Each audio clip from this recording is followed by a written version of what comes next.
Usazoqhubeka nokusefa ulwandle eqenjini lomkhonto wesizwe njengoba leli qembu liveza ukuthi lisazogawula izembe kuyisithunywa ezangena ngomkhoshosho ohlwini lwabajutshwa ePhalamende. Lokhu kuvezwe umkhulumeli waleli qembu uMnumzane Nhlamulo Ndlela kulandela ukuhoxiswa kwamalungu aleli qembu angu-18 ePhalamende aphuca ubulungu yileli qembu.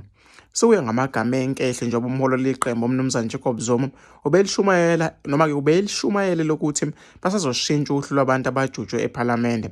Njalo bekuthi uma-ke ekhankasa kuveza ukuthi kukhona abangena ngomkhoshosho kanti-ke bazokhishwa ohlwini. UNdlela uthe amalungu ahoxiswe ePhalamende awaxoshiwe eqenjini. Bangamalungu MK ngoba-ke wonke umuntu ojutshiwe uyivolontiya abaxoshiwe eqenjini noma-ke abaxoshiwe eqenjini kodwa-ke bahoxisiwe ePhalamende. Bangu-18 abakhishwa ohlwini, abangu-12 bafungiswa bazi ukuthi-ke bazokhishwa ohlwini.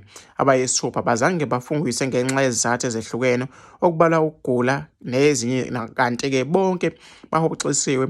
Sisazoqhubeka sibakhipha abangene ngomkhoshosho ohlwini, kusho-ke uNdlela.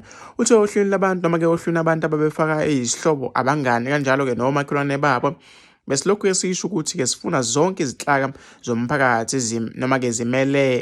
zimeleleke ePhalamende. Yilokho sizoqhubeka sikwenze. Iningi labahoxisiwe azange lifike ePhalamende ngelanga-ke elibaluleke kwakumele kuvotwe noma-ke ngelanga okubalulekile okwakumele-ke kuvotwe ngalo. Uthe-ke abanye abaholi abavela kohlwini labantu abazojutshwa abebevele-ke beshilo ukuthi bazomela-ke leli qembu ePhalamende-ke basaya.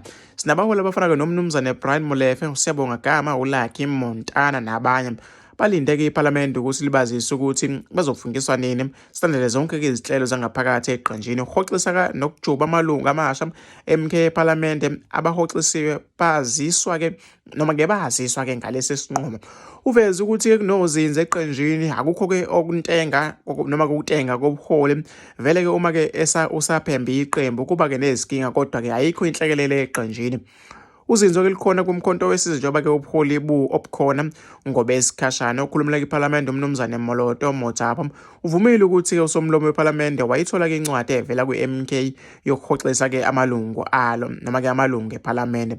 Uthe ngokomthetho noma-ke umthethosisekelo ilungu lePhalamende ehoxiswa komunye iqembu elimele lihoxisa ubulungu balalelo lungu. Usomlomo Matasa kubhekisisa izincwadi azitholile uzathatha isinqumo ngazo-ke, isinqumo esizomenyezelwa maduzane, kusho-ke uMotshapa.